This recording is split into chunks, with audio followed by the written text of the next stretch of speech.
നമുക്കൊരു മത്സര പരീക്ഷയ്ക്ക് ഒരു ചോദ്യം വരുമ്പോൾ 3 തരത്തിലെ കുട്ടികളെ കണ്ടുകൊണ്ടാണ് ആ ചോദ്യകർത്താക്കൾ തയ്യാറാക്കാറ്. 3 തരത്തിലുള്ള ചോദ്യം, 3 തരത്തിലെ കുട്ടികളെ മനസ്സിൽ കാണും. ഒന്ന് ഒരു ഗിഫ്റ്റഡ് കുട്ടി. അപ്പൊ ഗിഫ്റ്റഡ് കുട്ടിയാകുമ്പോൾ ഒരു ചോദ്യത്തിന് സെക്കൻഡുകളോട് ഉത്തരം പറയും, കാരണം അവരത്രയും പ്രാക്ടീസ് ചെയ്യുന്നവരായിരിക്കും. പിന്നെ ഒരു ആവറേജ് കുട്ടി, ആ കുട്ടി എന്ത് ചെയ്യുന്നതാല് ആ പറഞ്ഞ സമയത്തിൻ്റെ ഉള്ളിൽ ചെയ്ത് ഇങ്ങനെ കണ്ടുപിടിക്കും. ഇപ്പൊ 1 മിനിറ്റ് ആണ് അല്ലെ 2 മിനിറ്റ് ആണ് ഒരു ചോദ്യത്തിന് സമയമെങ്കിൽ ആ 2 മിനിറ്റ് കൊണ്ട് ആ കുട്ടി ഉത്തരം കണ്ടുപിടിക്കും. പിന്നെ ഒരു ബിലോ ആവറേജ് കുട്ടി, നിങ്ങൾ ഒരു 20 ചോദ്യം ഒരു മത്സര പരീക്ഷയുടെ എടുത്തു നോക്കൂ, അതിൽ പല റേഞ്ചുള്ള ചോദ്യങ്ങൾ ഉണ്ടാവും. അപ്പൊ നല്ല കുട്ടികൾ ഞാൻ ഉദ്ദേശിച്ചത് ഒരു എബോവ് ആവറേജ് ആയിട്ടുള്ള ഒരു 90%, 80 to 90 അല്ലെ 100% മാർക്ക് വാങ്ങുന്ന കുട്ടികളൊക്കെ പെട്ടെന്ന് ചോദ്യങ്ങൾക്ക് ഉത്തരം കണ്ടുപിടിക്കും. അപ്പൊ അവര് പ്രാക്ടീസ് കൊണ്ടാണ് അങ്ങനെ കണ്ടുപിടിക്കാൻ കഴിയുന്നത്. അതേ സമയത്ത് ഒരു ആവറേജ് ആയ കുട്ടി അതിങ്ങനെ ചെയ്ത് നോക്കി കണ്ടുപിടിക്കും. ഞാൻ ആ 2 ചോദ്യത്തിലെ വ്യത്യാസം നിങ്ങൾക്ക് കാണിച്ചു തരാം. ഇപ്പൊ ഫോർ എക്സാമ്പിൾ, നിങ്ങളുടെ ചിത്രം വരയ്ക്കും. ആ ചിത്രം ഞാൻ ഇവിടെ വരച്ച് കാണിക്കാം.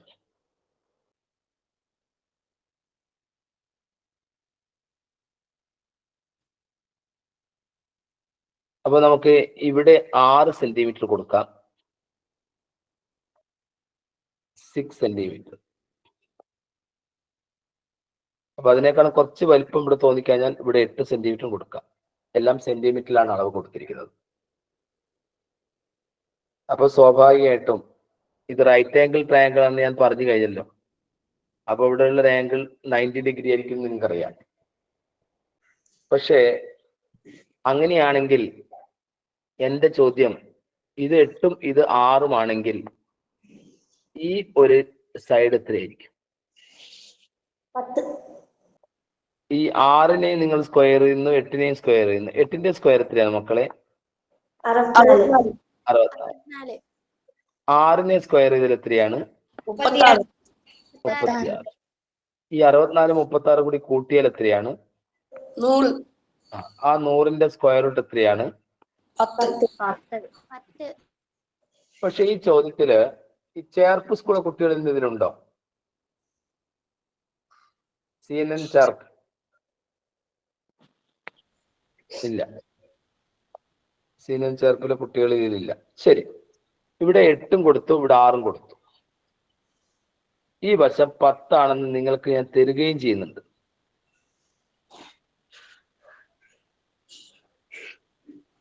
ഇനി ഇവിടുന്ന് അടുത്ത ചോദ്യം ശരിക്കും ശ്രദ്ധിച്ചോളെ. ആ ചോദ്യം ശരിക്കും ശ്രദ്ധിക്കാം. ചോദ്യം ഞാൻ ഇവിടെ എഴുതാം. The sides of the right angle triangle 6, 8, 10. ഇനി അടുത്തത് ചെയ്യാൻ പോകുന്നത് ഒരു പെർപെൻഡിക്കുലർ വരയ്ക്കുകയാണ്. ഇവിടെ നിങ്ങോട്ട് അതിന് ഞാൻ QA എന്ന് പേര് കൊടുക്കുകയാണ്. QA. ഈ പെർപെൻഡിക്കുലറിന് QA എന്നാണ് പേര് കൊടുക്കുന്നത്. നിങ്ങളോടുള്ള ചോദ്യം, ഈ QAയുടെ നീളം എത്രയാണ്? ഈ വരച്ചിരിക്കുന്ന ഈ പെർപെൻഡിക്കുലർ QAയുടെ നീളം എത്രയായിരിക്കും എന്നാണ് ചോദ്യം. അതിന് ഓപ്ഷൻ ഞാൻ തരികയാണ്. 1.2 സെന്റിമീറ്റർ ആണോ, 2.4 സെന്റിമീറ്റർ ആണോ, അല്ലെങ്കിൽ 4.8 സെന്റിമീറ്റർ ആണോ, അല്ലെങ്കിൽ 9.6 സെന്റിമീറ്റർ ആണോ?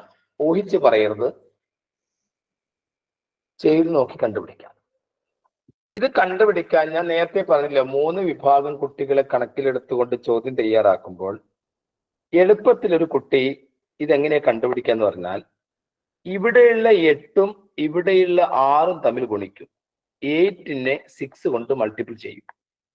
എത്രയാണ് 8ന്റെ 6? 48. ആ 48നെ ഇവിടെയുള്ള ഈ ഇതൊരു ബൈ തന്നെയാണ്. ഇവിടെ ബൈ എന്താ ഡിവൈഡഡ് ബൈ കണ്ണ് ഈ 48നെ ഇവിടെയുള്ള ഈ 10 കൊണ്ടങ്ങ് ഡിവൈഡ് ചെയ്യും.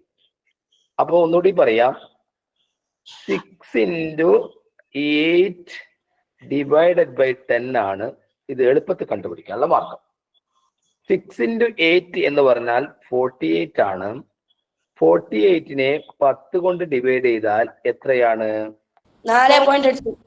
4.8 4.8 ആണ്. ഇതാണ് ഇത് എളുപ്പത്തിൽ കണ്ടുപിടിക്കാനുള്ള ഒരു മാർഗം ഞാൻ പറഞ്ഞു. സമാന്തര വരകൾ നിങ്ങൾക്കറിയാം. ആ സമാന്തര വരകള് ഒന്നിങ്ങോട്ട് കട്ട് ചെയ്തു, ഒന്നിങ്ങോട്ട് കട്ട് ചെയ്തു.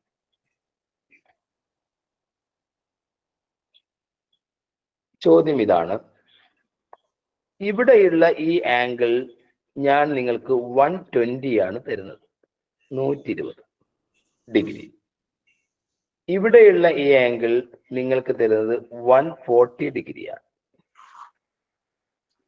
വരച്ചു വെക്കാം. നിങ്ങളോടുള്ള ചോദ്യം ഇതാണ്, ഇവിടെ കാണുന്ന ഈ ആംഗിൾ എത്രയായിരിക്കും എന്നാണ്. കമന്റ് ചെയ്താൽ മതി. കമന്റ് ബോക്സിൽ ടൈപ്പ് ചെയ്യാൻ കഴിയുന്നുണ്ടോ മക്കളെ?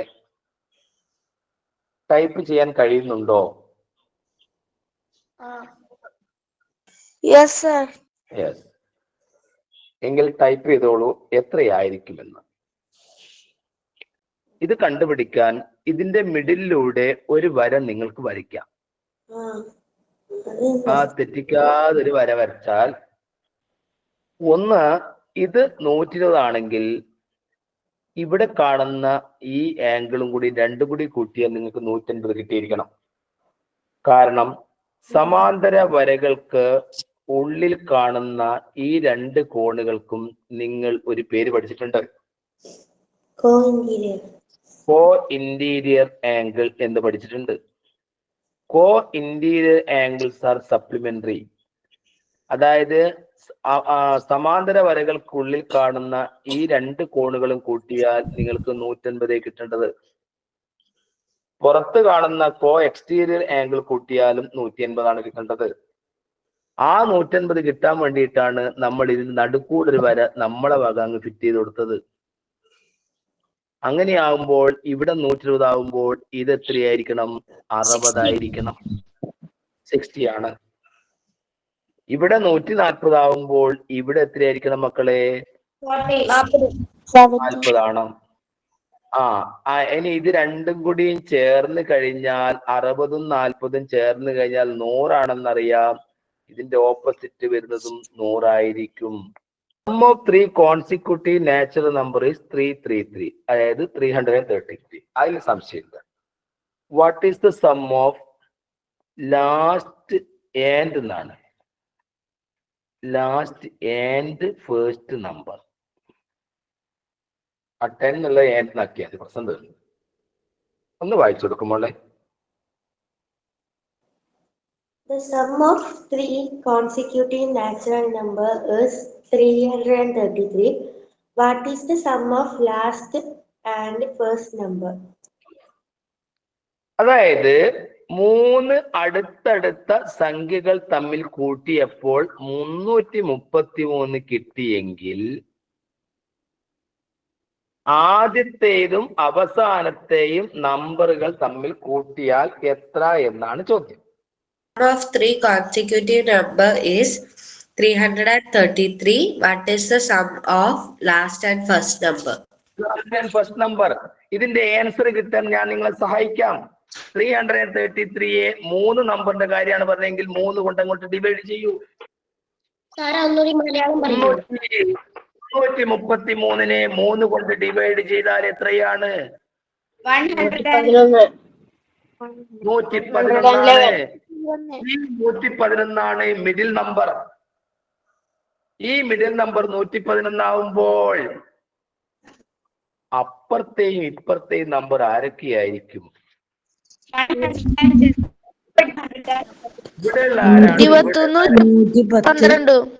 ഇനി നിങ്ങളോട് ചോദിച്ചത് ഇവ തമ്മിൽ കൂട്ടിയാൽ എത്ര എന്നാണ്?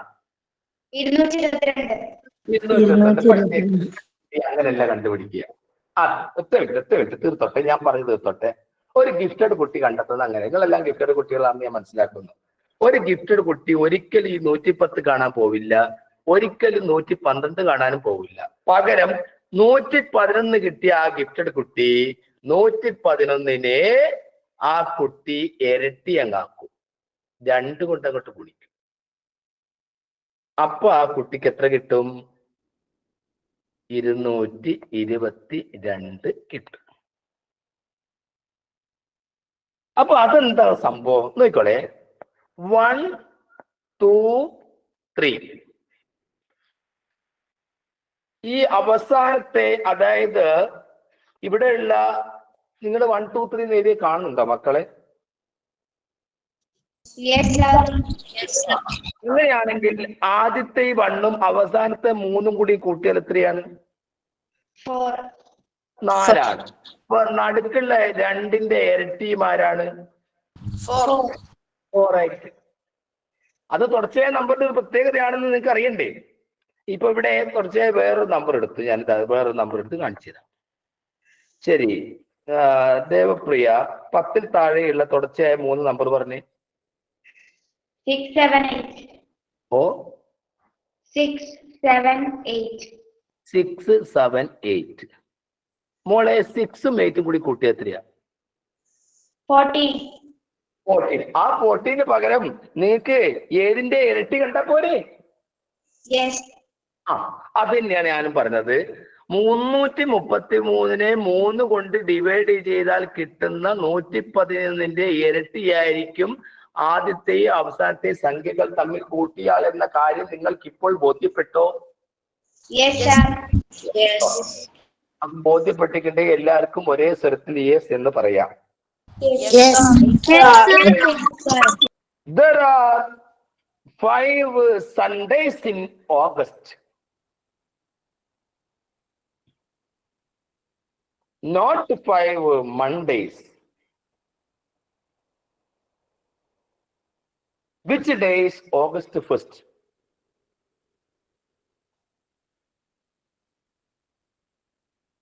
Five Sundays in August, not 5 Mondays. Which day is August 1st? August 1. August 1 ഏത് ദിവസമാണെന്നുള്ളത് കലണ്ടറിൽ നോക്കിയാൽ നിങ്ങൾക്ക് അറിയുമെന്ന് എനിക്കറിയാം. പക്ഷെ അതുകൊണ്ട് ഞാൻ പറഞ്ഞ കലണ്ടറിലേക്ക് ഇപ്പൊ നോക്കരുത്. ഞാൻ ആഗസ്റ്റ് മാസത്തെ കലണ്ടർ വെച്ചിട്ട് ചോദ്യം ഉണ്ടാക്കിയതാണ്.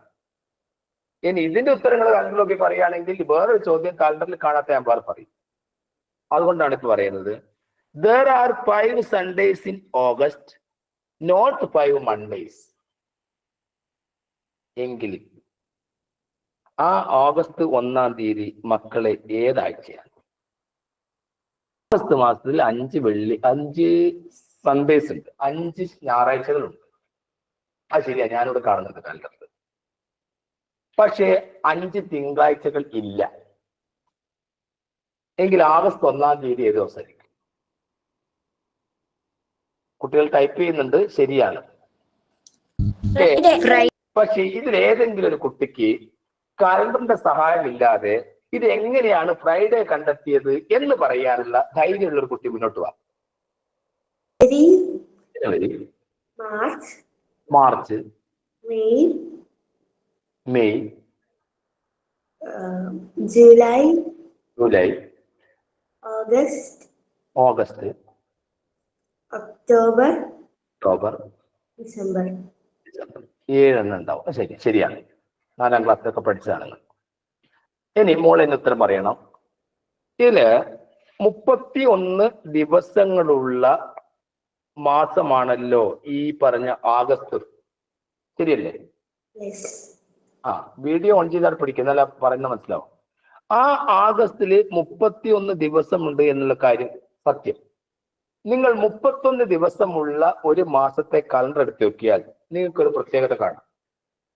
1-ാം തീയതിയും 2-ാം തീയതിയും 3-ാം തീയതിയും ഉൾപ്പെടുന്ന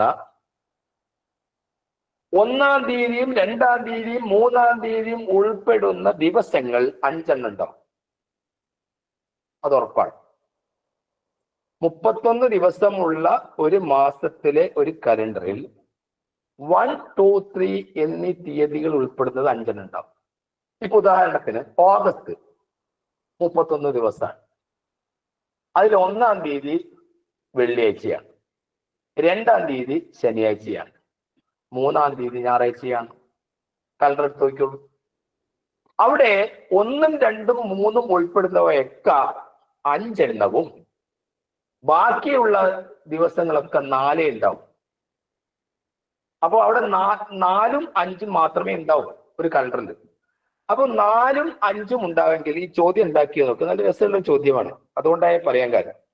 അപ്പൊ 31 ദിവസമുള്ള ഒരു മാസത്തില്, ഇപ്പൊ ഓഗസ്റ്റ് തന്നെയാണെങ്കിൽ 1ഉം 2ഉം ഉൾപ്പെടുന്നവ 5 എണ്ണം ഉണ്ടാവുക എന്ന് പറഞ്ഞാൽ നിങ്ങളോട് പറഞ്ഞിരിക്കുന്നത് there are 5 Sundays in August എന്ന് പറഞ്ഞു. ഓഗസ്റ്റ് മാസത്തിൽ 5 സൺഡേസ് ഉണ്ട്, 5 ഞായറാഴ്ചകളുണ്ട്. നോട്ട് 5 മൺഡേസ് എന്ന് പറഞ്ഞാൽ കൃഷ്ണവേദ, നോട്ട് 5 മൺഡേസ് പറഞ്ഞാൽ മൺഡേസ് എത്ര ഉണ്ടാവും? 4 ഉണ്ടാവും. അങ്ങനെയാണെങ്കിൽ മൺഡേ 4 ഉണ്ടാവും എന്ന് പറഞ്ഞാൽ 4-ാം തീയതി തുടങ്ങുന്നത് മൺഡേ ആണെന്ന് വ്യക്തമാണ്. 3-ാം തീയതി അവസാനിക്കുന്നത് സൺഡേയിൽ കുടുങ്ങി. 3-ാം തീയതി സൺഡേ ആണെങ്കിൽ മക്കളെ 10-ാം തീയതിയും ആ സൺഡേ തന്നെയാണ്, 17-ാം തീയതിയും സൺഡേ ആണ്, 24-ാം തീയതിയും സൺഡേ ആണ്. ഒരു സൺഡേ കൂടി വരും, അതെപ്പോഴാണ്? 31. അത് ചിലപ്പോൾ മേലെയാ കാണുന്നത്. 31 കണ്ടോ? ഇത് 5 എണ്ണം ഉണ്ടാവും. നോട്ട് 5 മൺഡേസ് എന്ന് പറഞ്ഞാൽ ഇവിടെ മൺഡേ തുടങ്ങുന്നത് 4-ാം തീയതിയാണ്. 4-ാം തീയതി തുടങ്ങിയ പിന്നെ വരുന്നത് 11-ാം തീയതിയാണ്, പിന്നെ വരുന്നത് 18-ാം തീയതിയാണ്, പിന്നെ വരുന്നതോ 25-നാണ്. 25 കഴിഞ്ഞാൽ പിന്നെ 32-ലേക്ക് പോയില്ലല്ലോ. അപ്പോൾ ഈ ചോദ്യം അങ്ങനെയാണ് ക്രിയേറ്റ് ചെയ്തിരിക്കുന്നത്. ചോദ്യം ഇതാണ്, there are 5 Sundays in August. August മാസത്തിൽ 5 ഞായറാഴ്ചകൾ ഉണ്ട് എന്നും, പക്ഷേ തിങ്കളാഴ്ച 5 ഇല്ല എന്നും പറയുന്നെങ്കിൽ തിങ്കളാഴ്ച 5 ഇല്ല എന്ന് പറഞ്ഞാൽ തിങ്കളാഴ്ച 4 ഉണ്ടാവും. അപ്പോൾ അവിടെ ഓഗസ്റ്റ് 1-ാം തീയതി ഏത് ദിവസമാണെന്നാണ് ചോദ്യം. അവിടെ നിങ്ങളോട് ഞാൻ പറഞ്ഞിരിക്കുന്നത് 1, 2, 3 എന്നിവ ഉൾപ്പെടുന്നവ 31 ദിവസങ്ങളുള്ള മാസത്തിൽ 1ഉം 2ഉം ചേർന്ന ഡേറ്റ്സ് എപ്പോഴും 5 എണ്ണം ഉണ്ടാവും, ബാക്കിയൊക്കെ 4 ഉണ്ടാവും. അതാണ് ഞാനിപ്പോ പറഞ്ഞത്. അത് വെച്ചിട്ട് ഇവിടെ മൺഡേ എന്ന് പറഞ്ഞിരിക്കുന്നത് നോട്ട് 5 മൺഡേസ് എന്ന് പറഞ്ഞാൽ മൺഡേസ് 4 എണ്ണേ ഉണ്ടാവും എന്നർത്ഥം. അപ്പൊ തൊട്ട മേലെയുള്ള സൺഡേ 5 ഉണ്ടാവുമെങ്കിൽ അവിടെ 3-ാം തീയതി നമുക്ക് സൺഡേക്ക് കൊടുക്കേണ്ടതുണ്ട്. അപ്പൊ 3-ാം തീയതി ഉൾപ്പെടുന്നവയൊക്കെ നിങ്ങൾ സൺഡേയിൽ ഉൾപ്പെടുത്തി കഴിഞ്ഞാൽ 3-ാം തീയതി വരാം, 10-ാം തീയതി വരാം, 17 സൺഡേ ആണ്, 24 സൺഡേ ആണ്, 31 സൺഡേ ആണ്. പിന്നെ നിങ്ങളോട് ചോദിക്കുന്നത് 3-ാം തീയതി സൺഡേ ആണെന്ന് ഇവിടെ തെളിഞ്ഞു കഴിഞ്ഞാൽ 4-ാം തീയതി നിങ്ങൾ പറയുന്ന ദിവസമായിരിക്കും മൺഡേ. 4-ാം തീയതി മൺഡേ ആണെങ്കിൽ തൊട്ട് 3-ാം തീയതി സൺഡേ ആണെങ്കിൽ 2-ാം തീയതി ഏത് ദിവസമായിരിക്കും? ശനിയാഴ്ച. ശനിയാഴ്ച എന്ന് പറഞ്ഞാൽ സാറ്റർഡേ. 1-ാം തീയതിയോ? ഫ്രൈഡേ. ഇപ്പൊ ക്ലിയർ ആയോ മക്കൾക്ക്? In January not 5 Saturdays, which day is January 1st? ആ ചോദ്യം ഒന്ന് വായിച്ചേ കൃഷ്ണവേദ. There are 5 Fridays in January, not 5 Saturdays. Which day is January 1st? There are 5 Fridays in January. മോളെ, ഈ സംഭവത്തില് ഫ്രൈഡേസ് ഇൻ ജാനുവരി 5 എന്ന് പറയുന്നുണ്ട്. ജനുവരിയിൽ 5 വെള്ളിയാഴ്ചകളുണ്ട്, പക്ഷെ 5 ശനിയാഴ്ചകളില്ല എന്ന് പറഞ്ഞാൽ എന്റെ ചോദ്യം, ആ 3-ാം തീയതിയും 4-ാം തീയതിയും നമ്മളിവിടെ എഴുതി വെച്ച് കഴിഞ്ഞാൽ 5 ശനിയാഴ്ചകൾ ഇല്ല എന്ന് പറഞ്ഞാൽ ശനിയാഴ്ച 4-ാം തീയതി. 3-ാം തീയതി നമുക്ക് ഫ്രൈഡേക്ക് കൊടുക്കാം, വെള്ളിയാഴ്ച കൊടുക്കാം. അപ്പൊ മോളെ 2-ാം തീയതി എപ്പോഴാണ്? Thursday. ചോദ്യം 1-ാം തീയതിയാണ്. 1-ാം തീയതിയോ? Wednesday. അപ്പൊ ഇതിന്റെ ആൻസർ 1-ാം തീയതി വെനസ്ഡേ ആണ്. ഇനി മോള് നോക്കിക്കോ, ഇവിടെ നോക്കിക്കോളെ. 5 Fridays in January എന്ന് പറഞ്ഞാൽ 3-ാം തീയതി ഫ്രൈഡേ ആണെന്ന് വ്യക്തം.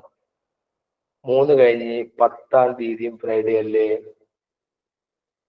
17-ന് ഫ്രൈഡേ അല്ലേ? എന്താടോ മിണ്ടാത്തത്? 24-നും ഫ്രൈഡേ അല്ലേ? 31-നും ഫ്രൈഡേ ആണ്. ശരി. ഇനി 4-ാം തീയതി വരുമ്പോ 11-ാം തീയതി വന്നു, 18 വന്നു, 25 വന്നു. ഇനി 2-ാം തീയതി നോക്കൂ. 2-ാം തീയതി വരുമ്പോൾ 9 വന്നു, പിന്നെ 16 വന്നു, 23 വന്നു, പിന്നെ നിങ്ങൾ എന്താടോ ഉണ്ടാക്കുന്നത്? Yes, sir. 30 വന്നു. അപ്പം ഇവിടെ നിങ്ങൾ നോക്കൂ. ഇനി 1-ാം തീയതി വന്നപ്പോ നോക്കൂ, 1-ാം തീയതി വന്നു, പിന്നെ അടുത്ത് 8-ാം തീയതി വന്നു, 1 കഴിഞ്ഞപ്പോ 8 വന്നു. പിന്നെ നിങ്ങൾ എന്താ മിണ്ടാത്തത്? 15 വന്നു, 22 വന്നു, പിന്നെ ഇവിടെ എത്രയുണ്ട്? അപ്പോൾ നേരത്തെ പറഞ്ഞ ഒന്നുകൂടി ആവർത്തിക്കുകയാണ്. 31 ദിവസമുള്ള മാസങ്ങളിൽ 1, 2, 3 ചേർന്ന് വരുന്നവ 5 എണ്ണം വീതം ഉണ്ടാകും. ബാക്കിയെല്ലാം 4 എണ്ണമേ ഉണ്ടാവുകയുള്ളൂ. അടുത്ത ചോദ്യം പിടിച്ചോളൂ. In a particular month, the days of 3 Wednesdays are even numbers. Which day is 23rd of that month? ചോദ്യം ഒന്ന് വായിച്ചേ ആരാധ്യ.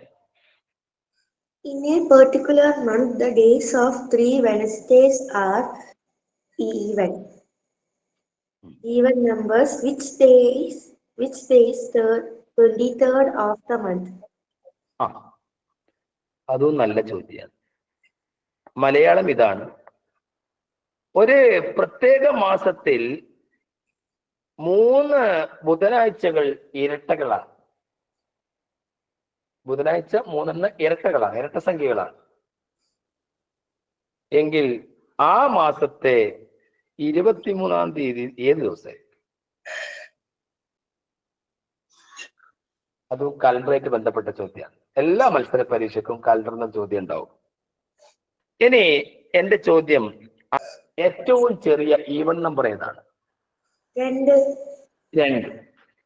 അപ്പം 2-ാം തീയതി നമ്മൾ ബുധനാഴ്ചക്ക് അങ്ങ് കൊടുത്ത് എന്ന് തീരുമാനിച്ചു. അപ്പൊ അടുത്തത് ബുധനാഴ്ച എത്രയായിരിക്കും മോളെ? 9. അടുത്തതോ? 16. സ്പീഡിൽ വരട്ടെ. അടുത്തതോ? ചോദ്യത്തിൽ പറയൂ. ഏറ്റവും ചെറിയ ഈവൻ നമ്പർ 2 ആണെന്ന് നിങ്ങൾ പറഞ്ഞു. ഞാൻ 2-ന് ബുധനാഴ്ച എന്ന് കൊടുത്തു. ഇനി അടുത്ത ബുധനാഴ്ച എപ്പോഴാന്നാ ചോദിക്കുന്നത്? എന്താ മുണ്ടാത്ത നിങ്ങൾ? 9-ാം തീയതി. 9. യെസ്. ആരെല്ലാം ആളുകൾ ഫോണ് ആളുകൾ? 16. അടുത്തത്? 23. അടുത്തത്? 30. ശരി, കഴിഞ്ഞെന്ന് വിചാരിക്കാം. ഇതില് എത്ര ഈവൻ നമ്പർ കൂടിയിരിക്കുന്നത് നിങ്ങൾ? 1, 2, 3. 2, 16, 30. ഇതാണ് ചോദ്യം. There are 3 Wednesdays. The days of 3 Wednesdays are even numbers. അപ്പൊ 3 തന്നെ ഈവൻ നമ്പർ ആണ്. അപ്പൊ അങ്ങനെയാണെങ്കിൽ 23-ാം തീയതി ഏത് ദിവസം? നിങ്ങൾ തന്നെ പറ. 23-ാം തീയതി ഏത് ദിവസം? വെനസ്ഡേ തന്നെയാണ്. അപ്പൊ ഇത് ചോദ്യം കേട്ടാൽ നമ്മൾ വിചാരിക്കും എന്തോ ഒരു പ്രശ്നം. എക്സാക്ട്ലി ഡിവിസിബിൾ എന്ന ഭാഗമാണ്. എല്ലാ മത്സര പരീക്ഷയിലും ഒരു ചോദ്യം Which of the following is the multiple of 99 or multiple 27? Which of the following is exactly divisible by 99 എന്നൊക്കെ ചോദിക്കാറുണ്ട്. ഞാനൊരു കാര്യം ചെയ്യാം, ഞാൻ ആ ഓപ്ഷനോട് എഴുതാം. ഉത്തരം നിങ്ങൾക്ക് ഞാൻ പഠിപ്പിച്ചതിന് ശേഷം കണ്ടുപിടിക്കാനാവുമെന്ന് ഞാൻ നോക്കട്ടെ. ചോദ്യം എഴുതിക്കോളൂ മക്കളെ. Which of the following number is exactly divisible by 99?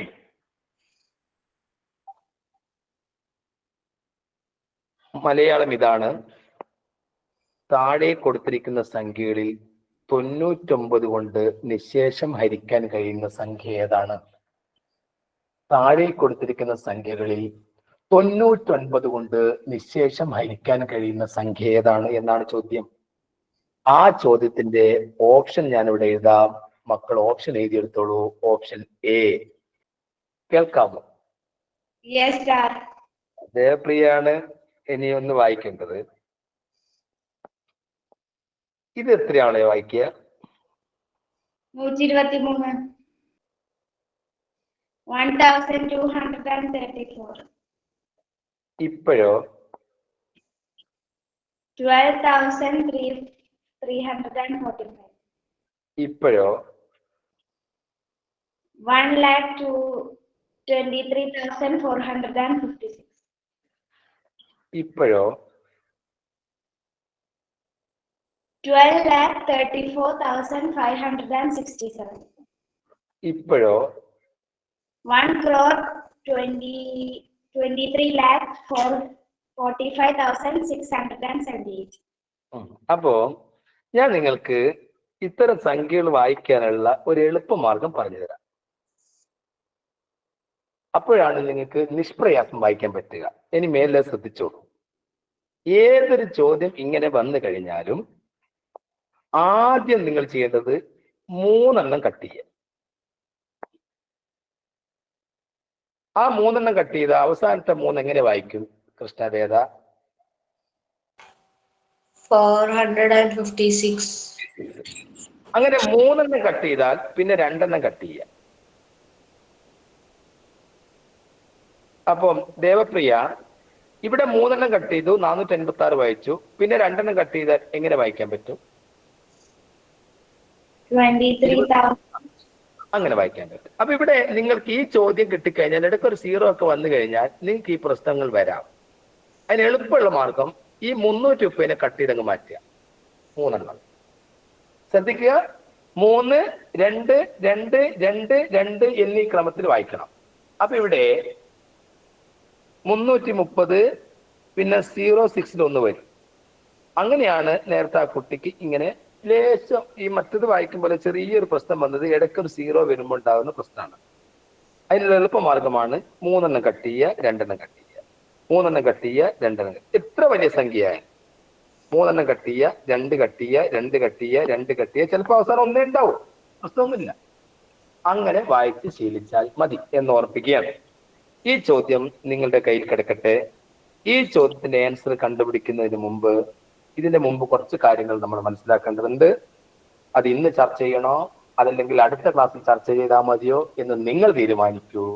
2 കൊണ്ടും 3 കൊണ്ടും 4 കൊണ്ടും 5 കൊണ്ടും 6 കൊണ്ടും 7 കൊണ്ടും 8 കൊണ്ടും 9 കൊണ്ടും 10 കൊണ്ടും 11 കൊണ്ടും 99 കൊണ്ടും 27 കൊണ്ടും 37 കൊണ്ടും 36 കൊണ്ടും 72 കൊണ്ടും ഒരു സംഖ്യയെ എങ്ങനെ നിശേഷം ഹരിക്കാം എന്നുള്ള ഭാഗത്തിലേക്ക് ഇപ്പൊ കടക്കണോ അതല്ല പിന്നീട് മതിയോ?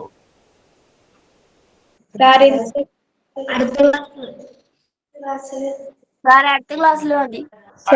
ഇതിന്റെ കൂടെ ചേർത്ത് വെക്കാൻ ഇതാ അടുത്ത ചോദ്യം വരുന്നു. ആ ചോദ്യം കൂടി എഴുതിയിട്ട് അടുത്ത ക്ലാസ്സിൽ നമുക്ക് ഇതിന്റെ കൂടെ ചേർത്ത് വെക്കാം. എഴുതിക്കോളൂ. 7 7 7 7.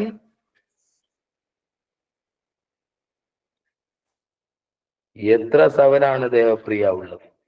4 7. പിന്നെ ഒരു ഇംഗ്ലീഷ് അക്ഷരം എയും കൊടുത്തു. അത് എഴുതിയിട്ട് ഇതാ ചോദ്യം വരുന്നു. 4 7 ഒരു ഇംഗ്ലീഷ് അക്ഷരം എയും ഒരു 5 ഡിജിറ്റ് നമ്പർ ആണെന്ന് പറയുന്നു. അപ്പോൾ അത് 9ന്റെ മൾട്ടിപ്പിൾ ആണെന്ന് പറയുന്നു. 9ന്റെ ഗുണിതമാകും. 832 ബി ചേർത്ത് കഴിഞ്ഞാൽ ഒരു 4 അക്ക സംഖ്യയാണെന്ന് പറയുന്നു. മാത്രമല്ല അപ്പോഴത് 11ന്റെ മൾട്ടിപ്പിളുമാകും. അങ്ങനെ ആയിക്കഴിഞ്ഞാൽ നിങ്ങളോടുള്ള ചോദ്യം A ഗുണിക്കണം B എത്ര എന്നാണ് നിങ്ങളോടുള്ള ചോദ്യം. അപ്പൊ ഈ 2 ചോദ്യങ്ങളും നോട്ട് ചെയ്ത് വെക്കുക. ഈ 2 ചോദ്യത്തിനും യൂട്യൂബിൽ ഈ ക്ലാസ് വരുമ്പോൾ കമന്റ് ചെയ്യുക. നിങ്ങൾ ക്ലാസ്സിൽ എക്സാക്ട്ലി ഡിവിസിബിൾ എന്ന ഭാഗമാണ് എടുക്കേണ്ടത് എന്ന് എന്നെ കോഹോസ്റ്റ് ഒന്ന് ഓർമ്മിപ്പിക്കുക. ഇന്നത്തെ ക്ലാസ് ഇവിടെ അവസാനിപ്പിക്കുന്നതിന് മുമ്പ് എല്ലാവർക്കും ഒരിക്കൽ കൂടി നല്ലൊരു ദിവസം നേരുന്നു. All the best. എല്ലാവർക്കും വിജയ ആശംസകൾ. എല്ലാവരും ഗിഫ്റ്റഡ് കുട്ടികൾ ഇടം നേരട്ടെ എന്ന് പ്രാർത്ഥിച്ചുകൊണ്ട് നമുക്ക് ഇന്നത്തെ ക്ലാസ് അവസാനിപ്പിക്കാം.